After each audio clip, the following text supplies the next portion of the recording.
बिस्मिल्लाहिर्रहमानिर्रहीम। अस्सलाम वालेकुम viewers. Student python tutorial for beginner series के साथ मैं हूं Mohammad Safdar Dogar. Student lecture number 35 के अंदर जो प्रोग्राम हम करेंगे वो है जी नेट सैलरी कैलकुलेशन। स्टूडेंट हम कुछ सैलरी देंगे किसी भी एम्प्लॉय की और उसके अंदर कुछ डिडक्शन करेंगे टैक्सेस वगैरह की सूरत में, और उसके बाद हम देखेंगे कि उसकी नेट सैलरी जो है ना वो कैसे हम निकालते हैं। तो इसके लिए मैं आपको अपने पाईचार्म के सॉफ्टवेयर के ऊपर ले जाता हूँ। तो यहाँ पे मैं पाईचार्म का सॉफ्टवेयर ओपन करता हूँ। प्रोग्राम है जी हमारा नेट सैलरी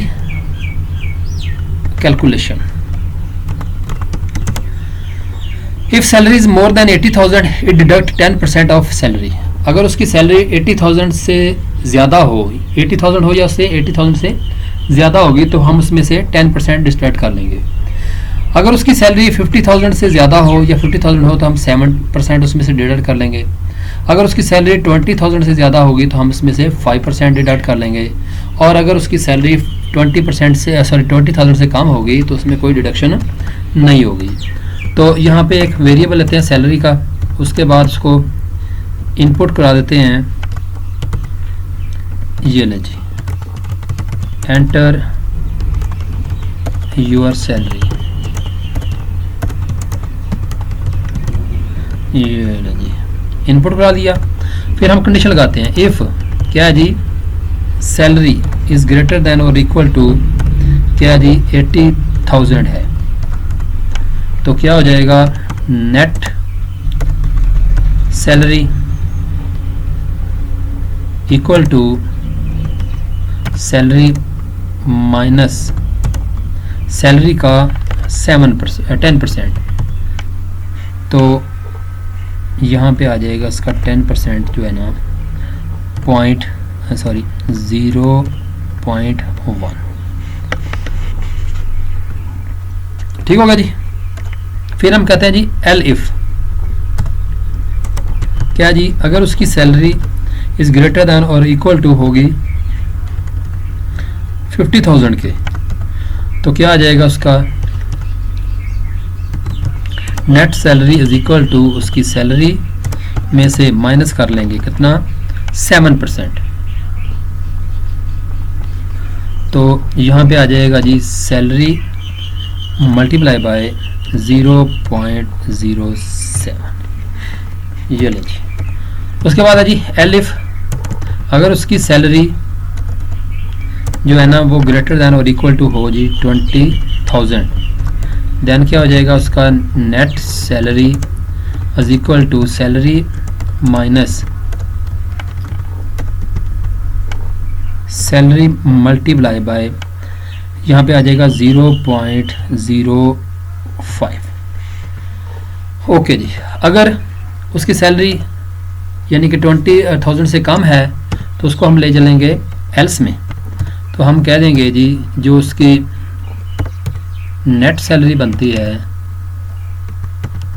वो बन जाएगी उसकी जो ओरिजिनल सैलरी होती है, क्योंकि इसमें कोई डिडक्शन नहीं हो रही। और उसके बाद हम यहाँ पे प्रिंट करवा देंगे योर सैलरी इज, यहाँ पे कॉमा, यहाँ पे नेट सैलरी। पहले इसको रन कर लेते हैं फिर हम इसको चेक कर लेंगे एक दफ़ा, फिर इसको रिव्यू कर लेंगे। ये देखें जी एंटर सैलरी 90,000 देते हैं हम यहाँ पे 90,000 दिया तो उसने कह दिया जी कि यहाँ पे आपने जैसे उसको स्टूडेंट 90,000 आपने सैलरी दी उसको, तो यहाँ पे पहली कंडीशन बन जाएगी 90,000 इज़ ग्रेटर देन 80,000, तो कंडीशन ट्रू हो जाएगी। ये क्या करेगा आपकी सैलरी में से 10% जो है ना उसका माइनस कर देगा। अब टोटल सैलरी आपकी 90,000 है, इसका 10% आपका बनेगा 9,000।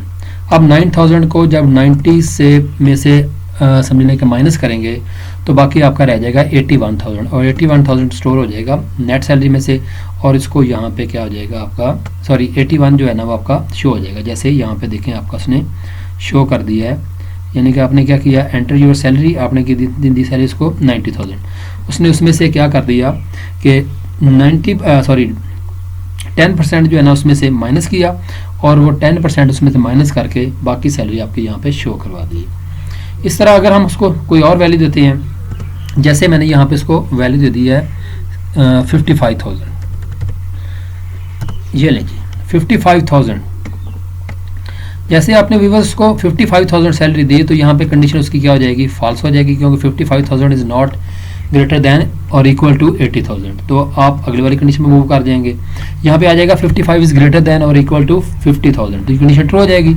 यहाँ पे क्या आ जाएगा 50,000 माइनस 50,000 का 7%, सॉरी 55 का 7%, और जो उसका 7% में से माइनस करके बाकी जो आपकी सैलरी बनेगी वो उसको किस में डाल देगा, नेट सैलरी में, और वो आपका बन जाएगा 51,150। और उसके बाद व्यूअर्स अगर हम उसको देते हैं जी 30,000, ये लें।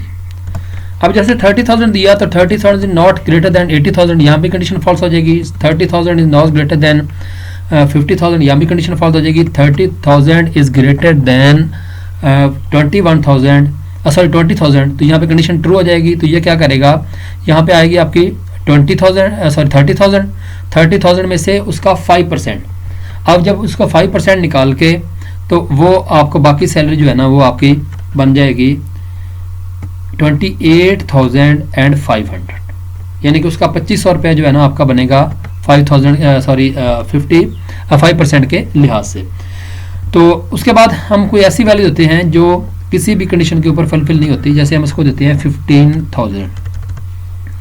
अब 15,000 ना तो 80,000 से ज़्यादा है, ना 50,000 से ज़्यादा है, ना 20,000 से ज़्यादा है, तो वो उसकी क्या बन जाएगी, नेट सैलरी बन जाएगी। उसने उसको ऐसे ही शो कर दिया है।